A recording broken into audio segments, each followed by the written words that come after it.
$12 and a sack of flour. That was what Clemmie Voss had been worth to her stepfather on the last day of October. In the year the creek froze 3 weeks early, and the price of everything went up, except the price of a woman who asked too many questions. She didn't cry when it happened. She had used up most of her crying the year before, when her mother passed in the back bedroom of their rented house in Dawson Falls, and there was a kind of mercy in running dry. It meant she could stand straight when Harik handed her over to the man with the grey coat and the ledger book, and she could meet the man's eyes without flinching, and she could walk out of that house on her own 2 feet, even if she had no say about the direction. The man's name was Dowd. He ran something between a trading post and a labour brokerage out of a building in Stoned Pass that smelled of coal smoke and wet wool, and he kept records in a narrow hand and spoke very little. He told her she would wash linens and mend harness and help with the kitchen, and that she would be settled and respectable and housed through the winter. He said this the way men say things they have no particular feelings about, factually, and without looking up from the ledger, she believed about half of it. What she did not expect was Garveth. He came in on a Thursday, late, when the light had already gone grey and flat the way it does in the mountains of northern British Columbia when November starts meaning business. Clemmie heard him before she saw him, the particular sound of a big man moving through a doorway he barely fits, the creak and settle of floorboards taking on a new and serious weight. She was at the back of the room sorting tins by lamplight, and she turned slowly, the way you turn when something in you has already decided to be careful. He was large in the way that mountains are large, not threatening, exactly, but unavoidable, and impossible to pretend you haven't noticed. Somewhere north of 40, she judged, with a beard the colour of spruce bark and hands that had clearly spent decades in negotiation with the outdoors. He wore a wool coat that had been good once, and was still functional, and he carried himself with the particular stillness of a man who lives alone and has stopped performing for other people. He spoke to Dowd in a low voice. She couldn't hear the words, but she heard Dowd's chair scrape back, and she heard Dowd's feet cross the floor, and then Dowd was beside her, and he said, "Garveth needs someone to manage the lodge through the winter. The woman he had last year took sick and left in September. He's paid ahead, and he's not a difficult man." Clemmie looked at Dowd. Then she looked at the man called Garveth, who was not looking at her. He was looking at the wall with the same patient expression a man uses when he's waiting for weather to make up its mind. "Does he need an answer from me?" she said, "or just from you?" Dowd didn't respond to that. He handed her a slip of paper with the amount written on it, $12, minus room and board, to be paid at spring thaw, and he held out her coat, and that was the end of the negotiation. She took the coat. She put it on. She told herself the number didn't matter, that numbers were just how men kept track of things they didn't know how to talk about. And she walked out the door into the cold behind Garveth without looking back at the place she was leaving, because there was nothing there worth a second look.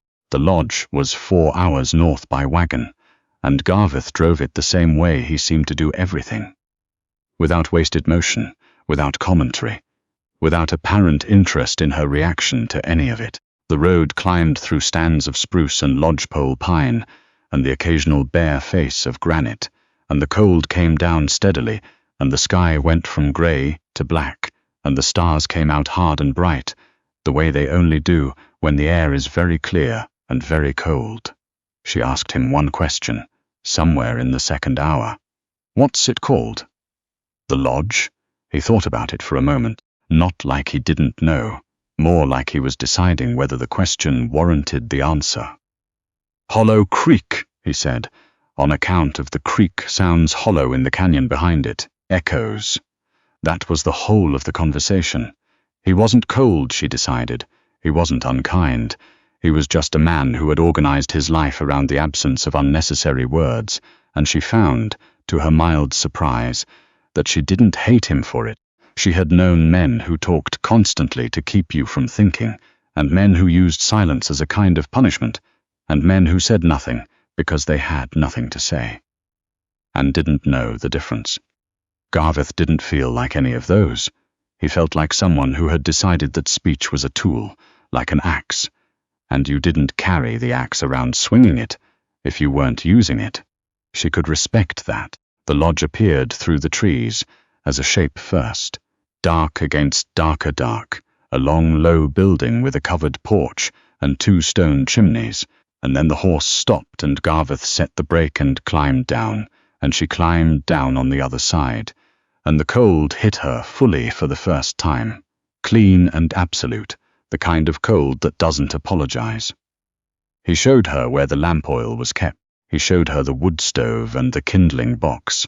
He pointed to the room at the back of the hall that was hers, with its iron frame bed and its one window facing the tree line, and he said, "I'll be up before 5.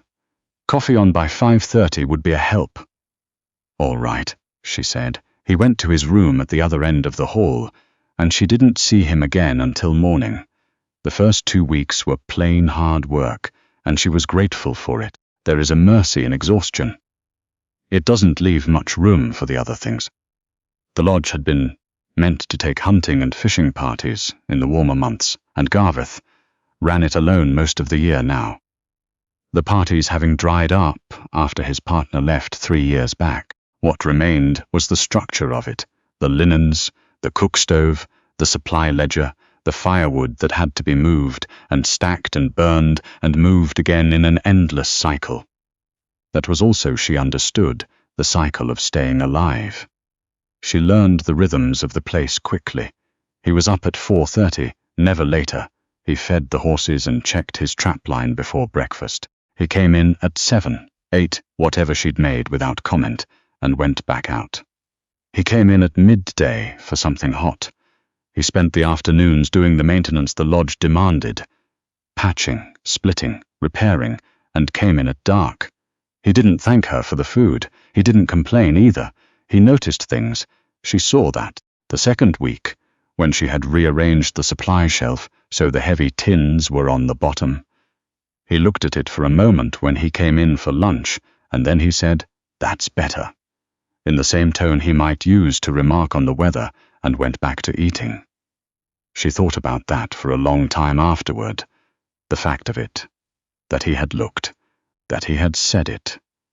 She told herself she was not hungry for that kind of attention. She told herself she had no particular feelings about being noticed by this man in this lodge in the middle of the mountains in November. She was not sure she entirely believed herself. It was in the 3rd week that she found the photograph. She was cleaning the shelf above the fireplace, not because Garveth had asked her to, but because the dust had been bothering her for days and she had finally given in. And behind a tin of boot wax and a folded map of the watershed, she found a photograph in a cracked wooden frame. A woman, dark-haired, serious-faced, standing in front of a building that might have been this one in an earlier season, not smiling, but something in her eyes suggested she'd been smiling a moment before and had made herself stop for the photograph. Clemmie put it back exactly where she found it. She didn't mention it to Garveth, but that evening, when he came in for supper, she watched his face more carefully than she had before, trying to understand the geography of whatever had happened to him, and she thought she caught something, a kind of weariness that wasn't about the trapline or the firewood or the weather, something older and quieter and set deeper in. She stopped trying to read it after a while. It wasn't her business. She was there to manage the lodge and keep the fire and be useful. And she would be gone at spring thaw, and none of the rest of it had anything to do with her. She mostly believed that. The snow came seriously the 2nd week of December, not the polite early snow, the kind that sits on the branches and turns everything picturesque and melts by afternoon, but the real kind, the 3-day kind, the kind that changes the terms of your arrangement with the outdoors. Garveth had been out on the trapline when the sky changed. Clemmie watched it to understand what was coming. then went back in and began making sure the woodbox was full. He didn't come back at noon. He didn't come back by dark. She didn't panic. She made herself not panic. She checked the wood stove and banked it against the cold, and went to the window every 30 minutes, and looked at the white darkness between the trees, and counted her breaths, and thought about practical things. Whether there was enough lamp oil, whether the horses were adequately sheltered, whether she knew enough about the trapline route to follow it if she had to. She had paid more attention to that route than she'd asked him once in the first week to explain it to her. In case something needs hauling in and you're occupied, and he'd drawn it out on the back of a supply receipt, and she'd memorized it. She put on every layer she owned at 9 o'clock and went out into the snow. She found him a quarter-mile in, from the first flagged post in a shallow ravine just off the main trail, where the snow had covered the ice shelf over a runoff creek, and he had gone through it sideways. His left leg was at an angle that made something cold move through her chest that had nothing to do with the temperature. He was conscious, barely, and he said, when she got down to him, in the same flat voice he used for everything, "You shouldn't have come out in this. You're going to tell me to go back," she said. "I was, yes, all right," she said. After, getting him out of that ravine was the hardest physical thing she had ever done in her life. She would think about it later, after, when she had time to think. She would pick it apart the way you pick apart a nightmare, trying to understand how she'd managed it, and she never quite could explain it. She was not a large woman. He was not a small man. The snow was serious, and the light was gone, and the cold was the kind that gets inside your intentions to follow through on, but she followed through on them. She got a length of rope from his pack, and she made a drag arrangement she had seen used on injured animals, and she put his weight into it, and she moved. One step, and then the next step. The trees were black shapes, and the snow was coming sideways, and the lodge was a direction she had to keep faith with, because she couldn't see it, and she kept faith with it. She talked to him while she walked, because she was afraid he would go unconscious, and she needed to keep him in the world. "Tell me about the photograph," she said. "The one on the shelf." A long pause. She was afraid she'd lost him. Then, "My wife, Marjorie, 8 years ago. What happened?" Another pause. Shorter. She left, not because of anything dramatic, just decided this wasn't the life she wanted. I can't blame her for knowing her own mind. Clemmie moved. The rope bit into her palms. "Do you miss her?" "I missed who I thought we were going to be," he said. "That's a different thing." She thought about that for the rest of the walk back. She got him inside. She got the fire high. She cut away the boot as gently as she could, and assessed what she found with a steadiness that surprised her. It surprised her because she could feel, underneath the steadiness, a kind of terror that she was pressing down with both hands, and the pressing down was working, but she knew if she stopped pressing, it would all come up at once. The leg was broken. She had set a dog's leg once, at 12, under the direction of her mother, who had learned it from her own mother, and that knowledge was in her hands now, impractical and necessary. She did what she could. She made a splint from 2 pieces of good flat wood she found in the shed, and she bound it tight, and she told him it would hold. "Will it?" he said. "Not a question exactly." "I don't know," she said, "but I'm telling you it will." Something moved in his face. Almost nothing, just a shift at the corners of his eyes. "Fair enough," he said. He had a fever by morning. It came on fast, and it ran high for 2 days, and Clemmie did not sleep more than an hour at a stretch. She kept the fire. She kept water boiling for the compresses. She went out in the morning to feed the horses because they needed feeding. And she was the one who could do it. And then she came back in and sat in the chair she had moved to the side of his bed. And she watched him breathe, and she thought about all the ways this could go wrong, and then she put those thoughts away and thought about the next practical thing. On the second night, when the fever was highest and he was talking without making sense, he reached out in the dark and found her hand and held onto it. She didn't move it. She sat there with her hand in his large, rough hand, and she listened to his breathing and the wind outside and the fire working in the stove, and she thought, this is a strange life. This is a very strange life I have ended up in. But strange wasn't the same as bad. The fever broke on the third morning. He was not a good patient.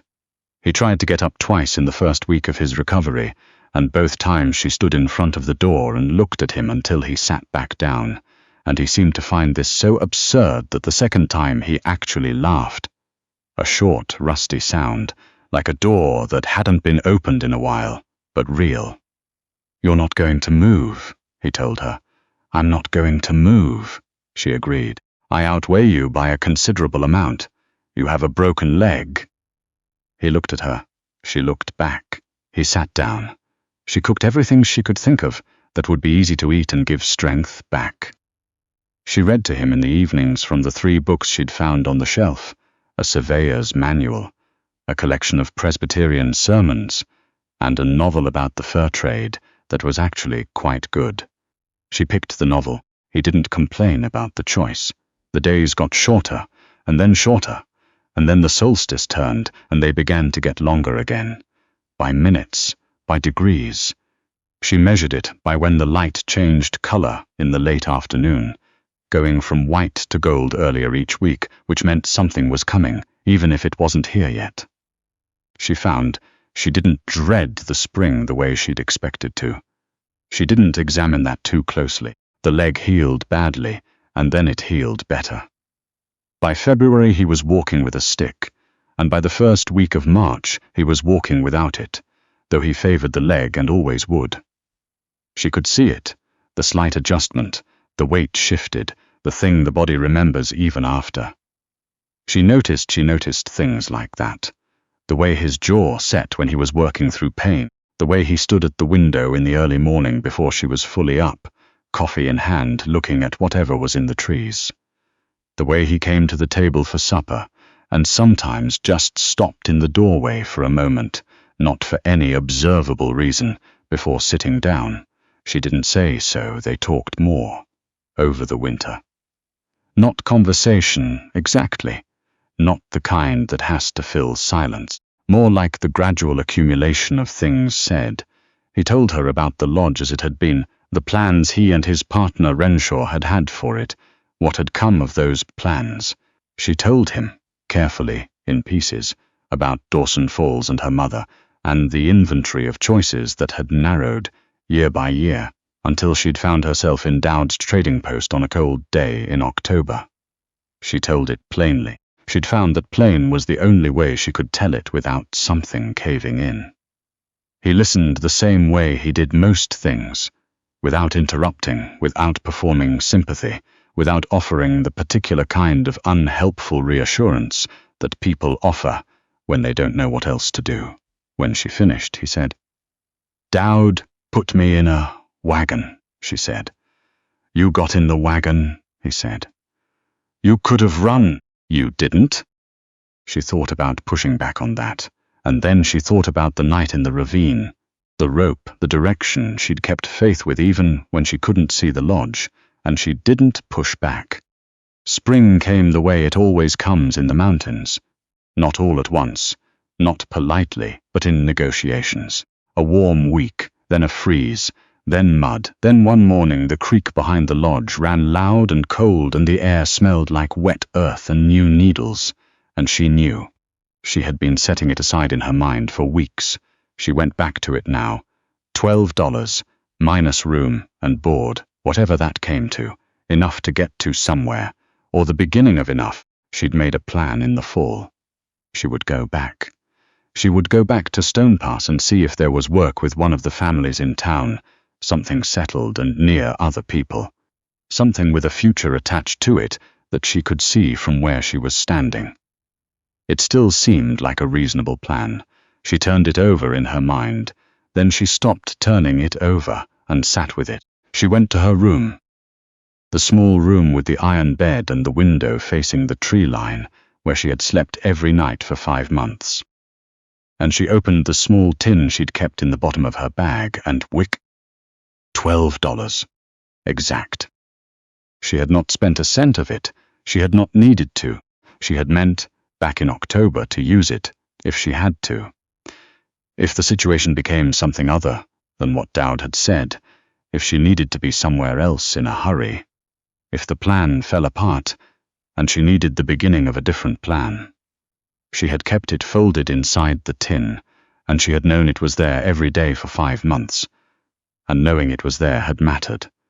But she had not needed it. She went and found Garveth in the shed, where he was going through the spring inventory, writing in a column ledger with the careful focus he brought to things that required accuracy. She put the $12 on the ledger. He looked at it. Spring thaw, she said. Dowd said, paid at spring thaw. That money's yours, he said. Room and board came out already. I know, she said. I kept track. This is what's left. He didn't touch it. She watched something move through his face that she couldn't entirely read, something careful and considered, the way he was when he was deciding whether a thing was worth the words. You could stay, he said. She had known he might say it. She had known it for about 6 weeks. She had been deciding for about 6 weeks what she would feel when he said it. For $12? She said. No. A pause, not for any amount. She looked at him for a long moment. The creek was loud in the canyon behind the lodge. The light coming in through the shed door was the particular gold of early spring in the mountains, the kind that has effort in it, that has come a long way through cold and dark to get here, and knows it. I want to tell you something, she said.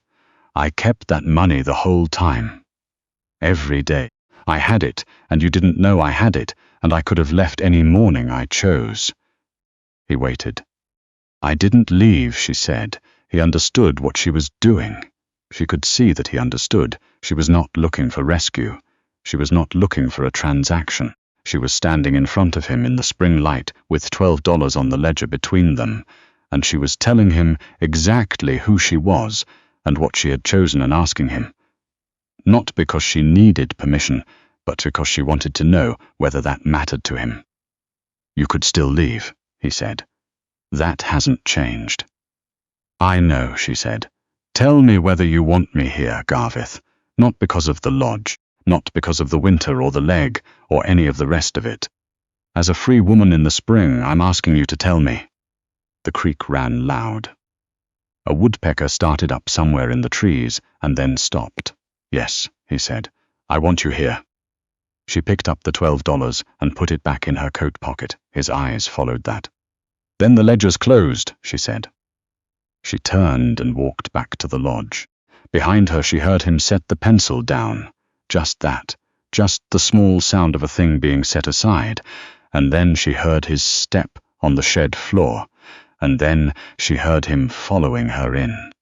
The snow was gone from the porch by then, and the cedar boards were drying out in the sun, and from somewhere back in the hollow the creek was saying what it always says in spring, which is, still here, still here, still here.